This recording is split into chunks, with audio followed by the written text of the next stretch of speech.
In Boerum is Joert een kunstwerk compleet ta Nijteens om Foekje Dillema, een Frieske atlete van dezelfde generatie als Fanny Blankers-Koen.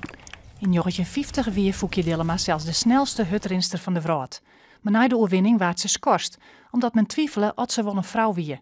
Haar wereldrecord is doe uit de boeken helle. Het wie een grote tragedie van Foekje Dillema. Ze luts haar waarom in haar dorp Boerum en is verstoorn eind 2000. In het kunstwerk ta Nijteens om Foekje is de knop van een rede lotusblom te zien. Deze knop symboliseert de sportvrouw die het neer de kans kregen had om te bloeien. Bij je lippen is ze echt verguisd.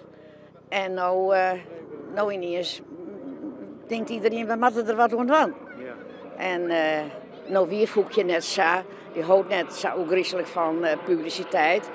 Maar ik geloof diep in haar binnenste dat ze dit wel waarderen kon.